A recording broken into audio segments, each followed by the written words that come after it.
What's up, everybody? Welcome to another episode of the Surf and Sales podcast. I am Scott Leese, co-founder of the Surf and Sales Summit, along with the Surf and Sales podcast, here with my good friend and partner, Richard Harris. What's going on, brother? Good to see you again. I felt like up until this week, we hadn't talked in like 2 weeks. So it's half the week. I guess you're discounting the 47 text messages about the Warriors preseason game that you sent me while I was sleeping. Yeah, but it was an exciting game. It was literally preseason, bro. I know, but it was exciting. So, yeah.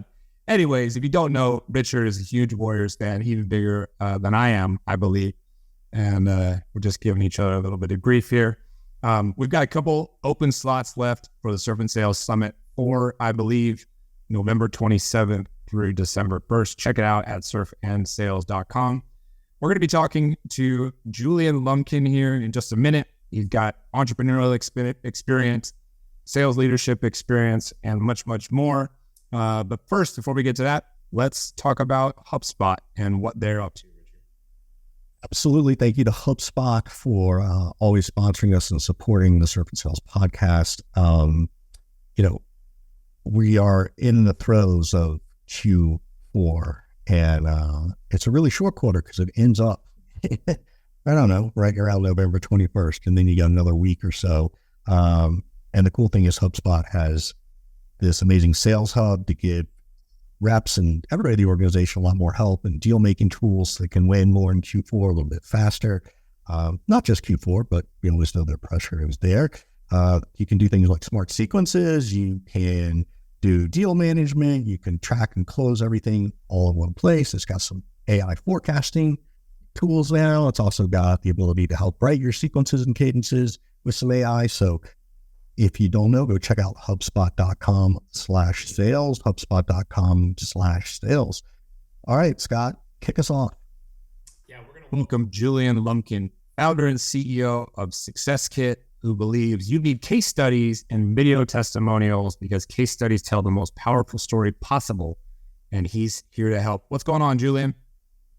Great to be here. The first thing I have to say, Richard, is there's no such thing as an exciting preseason NBA game. Yes. Did you hear that? Yes. Dude, if you'd have watched it last night, you'd totally disagree. But are you with you and therefore he goes? So I've turned a few off. What team is your team, Julian? Let's just make sure. I like the Lakers, Richard. Oh, well, there you go. Thank you, everybody, for coming to the podcast. That's it. That's it. Shortest show of all time. Julian, tell everybody about Success Kit. And sure, so better than my little intro. Yeah, your intro is fine. Success Kit is a small agency. We focus just on creating case studies, like customer success stories for B2B companies. So we are specialists at interviewing our clients' clients to create content about how they help them succeed. What prompted this? Where did this, what did you do before this? And then you went, here. Experienced this pain for sure. Most founders start a company to solve a problem that Scott, I'm not asking you. We're building rapport here for the audience. Well, that is correct. It was a pain I dealt with. I think I'm one of the only marketing agency owners that never worked in marketing before I started the agency. So I started my career in sales as an individual contributor, eventually became a sales manager at a VC-backed tech startup. And one of the things I noticed about the best sales reps is they used case studies or customer success stories way differently and more effectively than their peers did.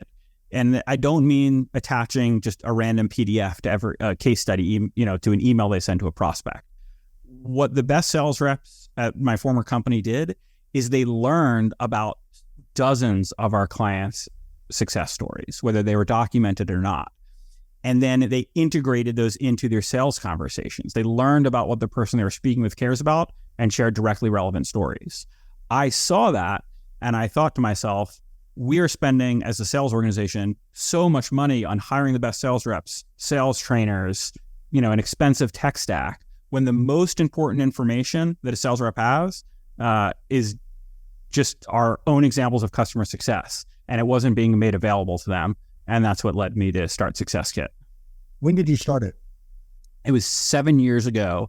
that I started, and then 6.5 years ago, I left my job and went full time with it. So you started this on the side hustle before Scott did, even on his side hustle. Yeah, it didn't go very long as a side hustle. Once I got the idea and started talking to people, I became obsessed with it, and I wanted to do my current employer the benefit of giving him a few more months because I was in charge of the sales team.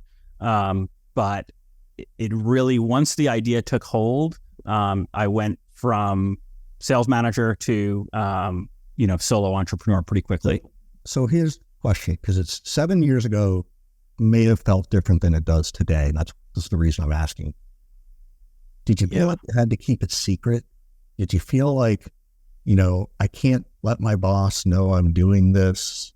Or did you have a relationship with your org that no, I worked with them before, so they didn't care? Well, it's interesting you bring that up. I had a great relationship with my boss's boss, and everyone at my former company. But leaving was a challenge and didn't go as smoothly as I'd hoped, which is something I, to an extent, regret. But the short answer is I did not want to keep it secret. I got advice, very good advice, I think, early on from other entrepreneurs about the mistakes of keeping it secret. Or the drawbacks of keeping it secret, and how much it was important for me to get the idea out there. So from day one, I wanted to move as quickly as possible to get the idea out there, and that meant moving on from my current job. They didn't want me to start the company and continue to work there publicly. Got it. So how long did you wait before you told them? Well, or how long did it take for them to know you were doing it? Maybe. I did tell them, because what I was doing I wasn't really doing that much publicly. I was starting it, so it was probably about only 1 month, and then per their request, I gave them another 3 months working there. I finished out the year. Got it.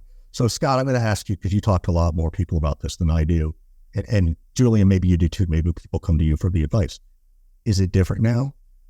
Is it expected that my salespeople are going to have a side hustle and I can't do anything? Do you advise people to tell people, I'm just curious, what was it like 7 years ago versus today? You asking me at first? Either one of you. I think it is different today. I think it is much more expected that everyone is working on something, whatever that something is. Somebody's trying to find a way to monetize their skills, their hobbies, what have you. And so I think the employer overall has had to embrace it and accept it much more than they had to, way back then. I mean, I got shit about spending too much time on LinkedIn, let alone a side hustle. You know what I mean? That's the level of control that people used to try to elicit over you. So to me, there's been a huge difference. I'd be shocked if Julian tells me he disagrees with me. I don't disagree. I don't know as much about it from the employer side, but I will say as the entrepreneur, one thing that's interesting is that it barely even occurred to me. I think that I wasn't encouraged by people I was getting advice from as much as I would now to start it as a side hustle. So for me, and this may just be a matter of my personality, it was very much like all or nothing. I didn't want to do a side hustle. I don't think I understood the value of keeping a job and building something on the side. So I think maybe it's different from what you're asking, but I think that it wasn't as popular among potential entrepreneurs to build something on the side. I would say there wasn't as much support. Yeah. Yeah. And there was nobody to go model yourself after and ask questions, right? I think I, not from a side hustle perspective, but I've always been the advice giver for the last 10 years and even before I started my business. But I who would I go to? Scott was still doing, when I first started doing this, Scott wasn't my guy to go bounce ideas and ask for advice, but he hadn't done it either, but I know Scott's smart enough to know how to figure it out. That's one of the 12 reasons I keep him in my life. Yeah, I mean, there's a lot more resources now. Yeah. not just other people on this kind of journey, but there's a million podcasts, there's a million courses and books, and community is all about this kind of, none of that stuff existed in 2016 or 15 or whatever year it was. So I want to pivot away from this a little bit and get back to this topic of case studies and testimonials, because where do I begin? I spent the majority of my life at super early stage companies. And in the beginning, you do not have case studies or testimonials. And one challenge that I experienced many times is if I hired somebody who came from a larger organization who was used to having testimonials and case studies, and they came to this early stage company that had none of these things, it was like they were paralyzed and frozen. Like, how the fuck am I supposed to close this deal if we have no case studies and no testimonials? And I'm like, I should have learned my lesson not to hire those type of people for that stage of company. That's number one. But number two, I would be like, yo, how do you think those companies got their first clients, man? Like, you have to find a way still to make it happen even without testimonials and case studies. So my question is, advice for people on what is the right time to start trying to acquire case studies and testimonials, and how do you sell without those? Two-part question, I guess. Yeah, selling without them is very difficult. And I did, when I was at the technology company, I worked in kind of like a new product line. So we were essentially a very early stage startup. We didn't have our own case studies. So I felt that difference, and I don't have any like, here's what you have to do differently, but in my experience, having case studies fundamentally changes the sales cycle in the following way. When you don't have any case studies or testimonials, you need to be very upfront with the prospect about how new you are and get them on board as an early adopter champion.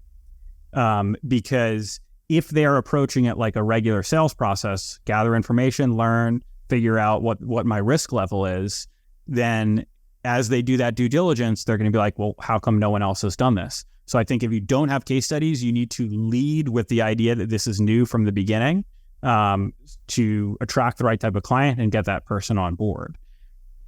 As far as when to start, as quickly as possible. Even if, and it doesn't mean hiring an agency like mine. You don't need a separate agency if you're an early stage startup. But the difference of having one decent case study and 0 case studies is actually huge. Even though you want to have a lot more than one, and I've been in both sides of the situation personally, the feeling of a prospect saying, can you send me a case study? And having to say, no, I don't have one. And even being able to just send them something makes a huge difference in a sales process. So I'd say if you're an early stage company, super early stage, if you have a salesperson or, you probably have some client that likes you enough to go on record and talk about it. And I would do everything possible if I were an early stage company to get that first one done. But do you think it's a little bit misleading or too soon if somebody's been with us for 2 months and all of a sudden they're a case study? Depends what the case study says. Sure. We have done case studies where it talks about how the implementation was smooth, the projected results, and realize the person you're showing it to, they get it. If you're that early stage, the person you're selling to should have some idea about already. So they're going to understand that the case study may not be able to speak to results and the some of the elements that a full complete case study would have, but just having another person let you use their name and logo and say, hey, I'm doing this, it's going well, is better than nothing. I think when you're in that early stage, like I think of it more as like, they're not going to be a strength. It's like, how do I make sure that lack of customer proof doesn't kill sales cycles as much as possible because it will. How do I minimize that? How do you think about the tactic of, you were talking about being essentially like transparent and upfront with prospects about how new you are or whatever. What do you think about the tactic of essentially saying to those people, well, I'm kind of hoping you're going to be our first case study, Julian. And even to the point of, discounting in exchange for a testimonial or a case study, or join us at this event for we'll give you access to this, we'll give you speaking engagement at our event, or any kind of quid pro quo type stuff. How do you feel about that as a strategy to acquire your initial case studies and testimonials? Good, bad? I think that if you're a super early stage company, then yes. And I think then yes, you should make those concessions and be willing to offer a discount, though you might not have to, because if someone's willing to pay you as a super early stage client, they're probably really on board with what you're doing, and you may be surprised how much they're willing to help you. If you are later stage companies, or even just like, a medium-sized 100-person company with a couple hundred clients, I don't think you should have to offer incentives to participate in a case study. And the vast majority of the time, my clients don't offer any incentive. Yeah. So go ahead. Yeah, it's not that complicated. That if you are a B2B company and delivering real results for a company and making someone's life and job easier, or helping an entrepreneur make more money or save costs, asking them for 20 or 30 minutes to go on record isn't that big of a favor. The ones who will be a good case study will kind of want to do it. So each situation is different. I don't think there's anything wrong or misleading about offering an incentive, but the vast majority of the time, you don't have to. If your clients are happy, some percentage of them will be willing to talk about it. Yeah, it's interesting. I see this case study thing as leverage, right? So I will trade a case study for a 3% discount. Someone says they want a discount. Oh, there's 3 ways you can earn discount. One is prepay, one's a longer contract, one's a case study. So I encourage people to think about the leverage. What I also do, and it worked for me, in every single one of my contracts by default, because it's 99% of the time on my paper, there's a paragraph in the contract that says they agree to give me a CEO quote, a case study, and whatever. And you'd be surprised. I would say maybe 20 to 25% ever redline that out. So, nice.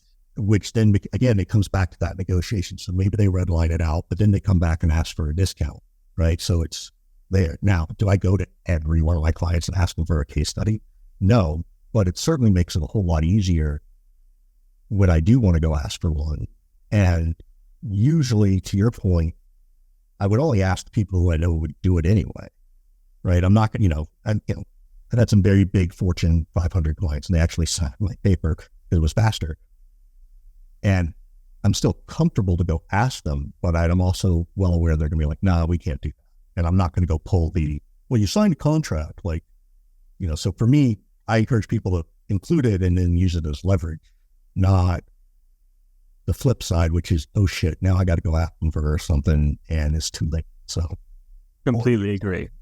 I encourage my clients to do it the order that you suggested. It's very different of them saying, can I have a discount? And you saying, oh, here are some ways, versus, hey, will you be willing to be in a case study? And I'll give you this if you do. I think you stated it perfectly. Yeah. So I have a question. So I've been tossing around this phrase, and I can't say that I created it, but the difference between story selling and storytelling. Right? And so I'm curious, as you think about case studies, does that resonate, or is it something you've been saying all along? Is it, Richard, you're fucking stupid? Can you expand upon what that means? That's why I'm asking you the question. What do you think? Storytelling versus story selling. Yeah.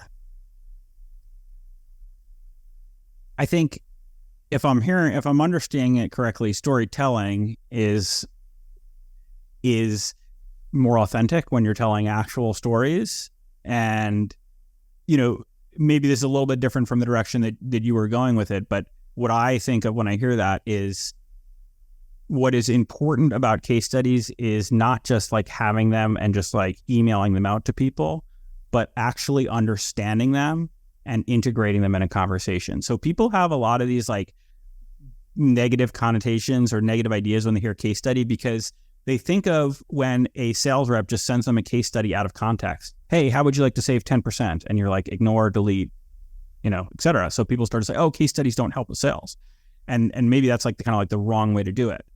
The right way to do it when this is truly integrated into your sales process is the sales rep is not reliant on the PDF case study. They know the stories. It's really not that complicated. You know how you help your own customers. And then you're building a sales process where you're not like, hey, let me just tell you about this case study. The prospect is saying, oh, well, I really like that idea, but I know my, CFO currently uses 12 spreadsheets for that. So it would take forever to convert it to your software. And their sales rep, instead of saying, oh, let me show you how you can quickly convert it, is saying, oh, yeah, I totally understand what you mean.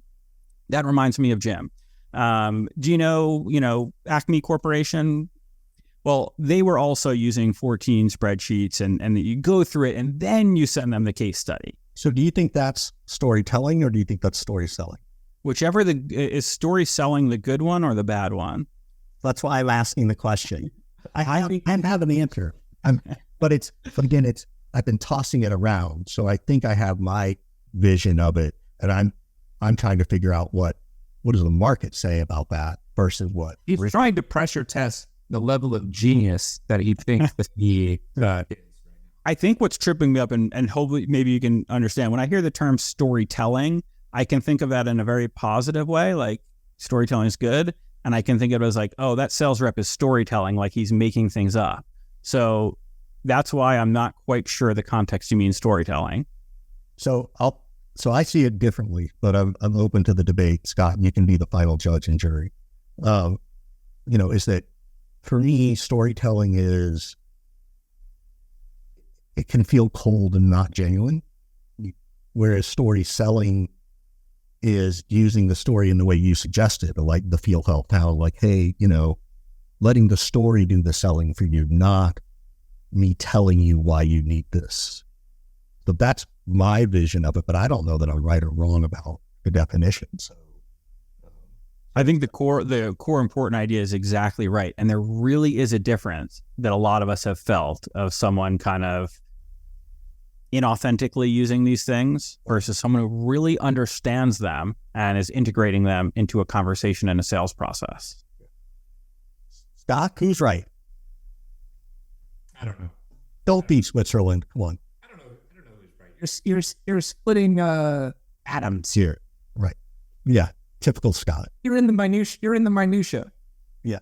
Scott doesn't do minutia. What? Bogged down by small details. So, going back to your IC days, right? How long did it take you to learn your stories or your case studies? And how long should it take? Where should this be in ramp time? Well, I think I can answer it better as when I was a sales manager and really encouraging this, because it wasn't until I became a sales manager that I really started to understand this. And I think that the answer is day one. Like if I were onboarding a sales rep, and I'm sure a lot of people do, what better way to help them understand what your company or what your tech does than hearing your clients explain it. So if I were, and I did this to an extent, we had limited case studies, but when I'm explaining at the very beginning the value that we provide, I would be showing and making sure that sales rep is learning the stories so they learn about how the company works and helps the clients through the customer's eyes, because I always think that perspective is more powerful. So I would really use that as a starting point to build the foundation. And I remember we did this when I was a sales manager. We'd have new reps read all of our case studies during their first week, and then we'd quiz them about it. Yeah. That's always the balance I've always heard of, but they don't know what we do yet. So how are they going to understand the story? And, sort of But I feel like it's at some point they just have to learn both. So I think I'm really glad you brought that up, because that also depends, that also goes into what makes a good case study. Because in my opinion, a good case study should be able to be understood by a non-industry expert. If you're writing for the most part, there are exceptions where you need super technical case studies, but putting those exceptions aside, for the most part, a case study should be understandable by someone who is not an expert. Because remember, the prospect is not an expert on your solution. So the reason, that we focus on the customer interview is that your customers have a way of breaking down the value you provide and the technical details into very simplified ways. They aren't in the weeds. They aren't in the technical jargon. They just describe things. And my position is that your prospects think like your clients, not like your VP of product who knows all the details and can speak about it. So one thing I tell my clients is like, you may be able to describe what you do more precisely than your client can, but the way that your client talks about your value is going to connect better with the prospect, because that's where their head is at. So that sales rep does need to learn the technical details. And I'm not saying case studies cover all of it, but from the very beginning, they should be exposed to, how do our clients talk about the value we provide? It's almost like he's saying the customer's story is the elevator pitch. Yeah. I am. Let's ruminate on that for a few minutes while Richard tells us about some friends of ours who are also hosting podcasts and have incredible ways to learn that you should check out. Yeah, by all means. Again, thanks to Hubspot Podcast Network. If you haven't checked it out, please do. Tons of great podcasts, like our good friend John Barrows, who has Make It Happen Mondays. Scott, are you doing a podcast on your new sales training thing with him? What are you doing? Is it going to be a live? It's on his Make It Happen Monday show. This is my 900th appearance on his show, I think. God, I'm only at like 4. I introduced you to the guy. So anyway, if you don't know John Barrow and you're in sales, I don't know where you've been, but please check out Make It Happen Monday podcast. There's tons of great content out there. John has this great ability to talk to people and grab insights and share knowledge and talk about the future of sales in ways we sort of think about in the back of our head, but are too afraid to admit. So, all right, back over, Scott. What was the question? Not so much a question, but I was listening to Julian talk and I was thinking, hey, it's almost like he's saying that the customer's story and their explanation becomes the elevator pitch, which is ideally this like super simple sentence or two that you can tell to your grandmother or, your kid, and they can figure out what the hell it is that you do. Yeah. And I think it's true in like, from an overall perspective, like you're talking about like defining the brand, but also in like describing a product or a feature rather, or the way that something works. They just have a very different and simplified way of talking about it that I think is really, really underappreciated. It's really not that complicated, that the way your customers talk about your value is going to relate really well to future potential customers. And B2C marketers have understood this forever, right? You can't, everywhere you go, anything you buy, you're getting reviews in front of you. People don't buy a $5 trinket on Amazon without reading what other people said first. The B2B version is a little more complex, but I think it's just the way that our minds work, and our sort of, it also relates to like, part of this I think relates to people's natural skepticism towards claims from salespeople and marketers. That people just naturally have a wall up to everything they hear. But when it's put in terms that are very clearly not coming directly from the salesperson or from a marketing department, people react very differently. Yeah, I mean, you can think about, look, Snickers satisfies, milk, it does a body good, got milk. Like they're keying in on that emotional piece, right? The personal story. And they narrowed it down. You said, I agree with you. Sometimes we make it so overly complex right? Like, don't talk about what you do, talk about the pains you solve. So, Scott, if you had to change your elevator pitch right now based on a customer case study, what would it be? Based on a customer case study. Scott, what do you do? Yeah, I help you figure out your go-to-market strategy. Okay, yeah, but you sound like everybody else. Now use a case study. Now use a... Well, maybe instead of a case study, like I would just ask it like this. Like if we talk to your best clients and I sat down with them informally, how would they describe what you do and why it's important? They would say I help organize all of the ideas and thoughts that they have and put it into an actual repeatable sales process in motion. That's way more interesting than I help people with go-to-market strategies. It's actually the go is more interesting. That was like pulling teeth for me.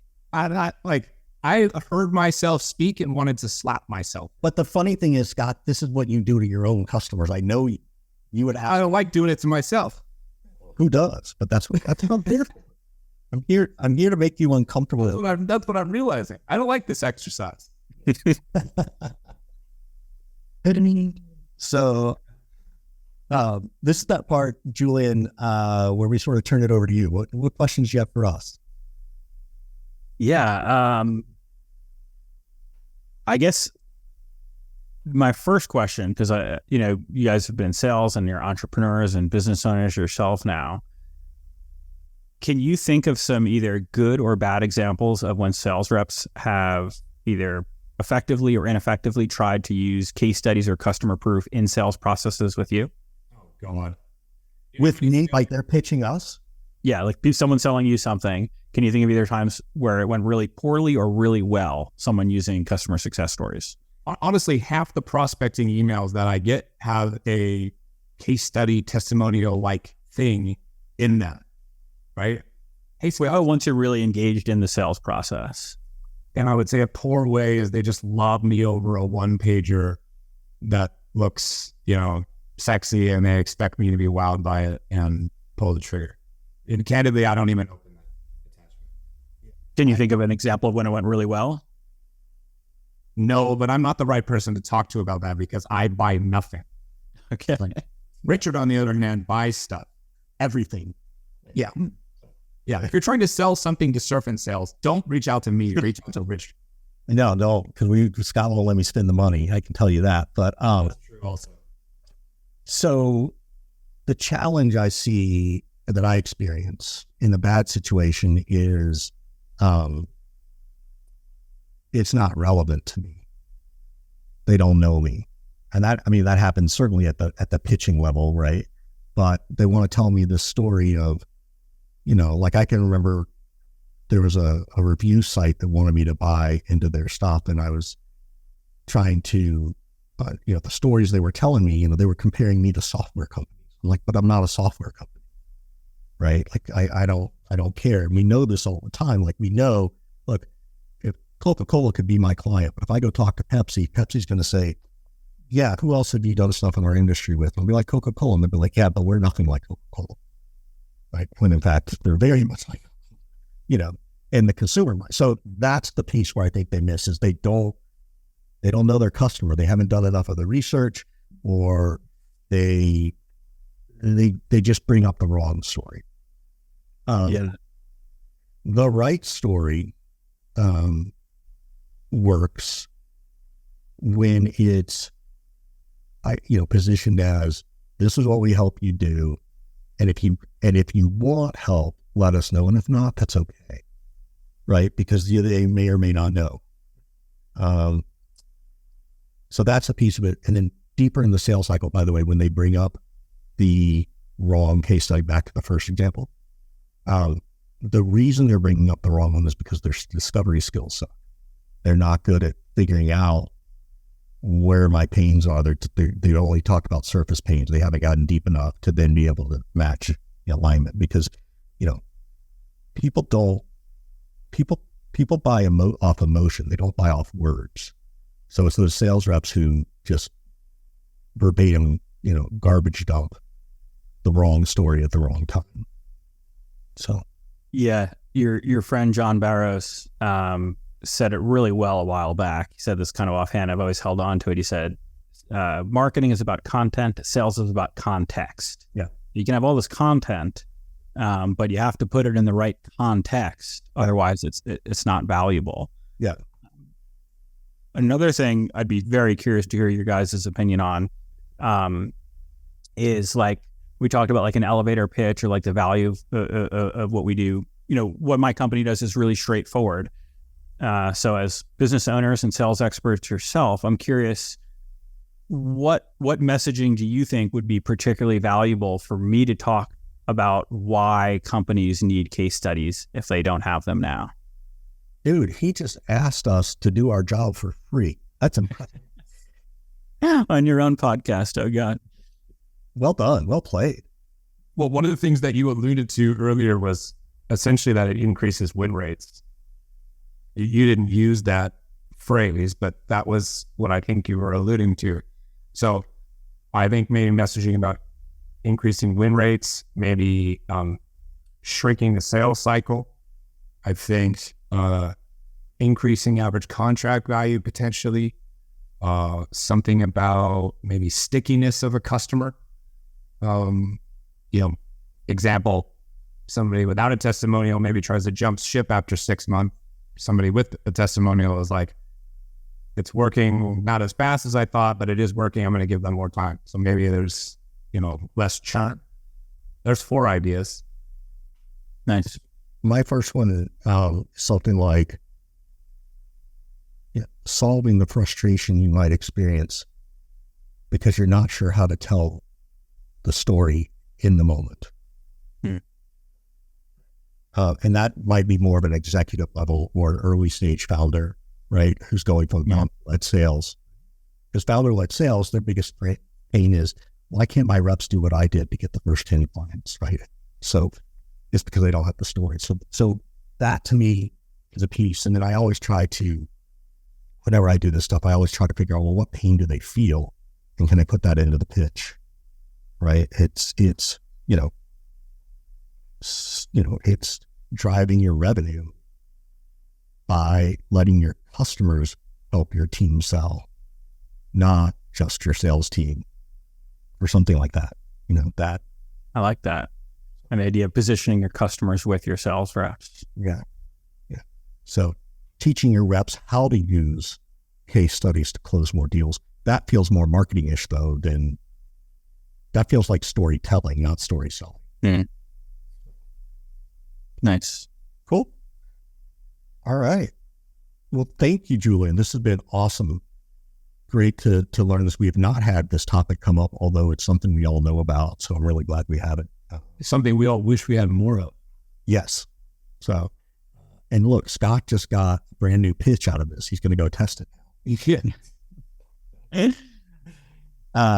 But thank you, Julian. How can people get a hold of you? What's the First of all, thank you for having me. Like I told you guys, I've been following both of your content on LinkedIn for a long time. So it's really an honor to be here and on your podcast. If people want to find me, pretty easy to find on LinkedIn. My name is Julian Lumpkin, so you can follow what I'm doing there. If you want to find Success Kit, we are at successkit.io. And I'm happy to answer any questions, about your case studies, how to use them, quick advice on how to create them. We produce a lot of content about how to do this yourself that's free. So feel free to check it out. Free case study teardowns with Julian Lumpkin. That is right. There you go. That's a pain you solve. Yeah. We get you started on figuring out how to tell your case study.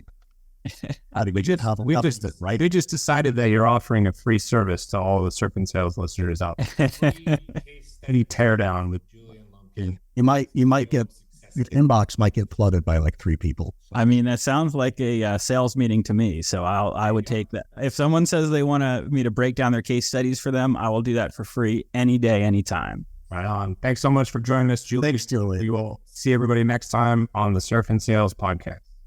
Thanks, guys. See ya.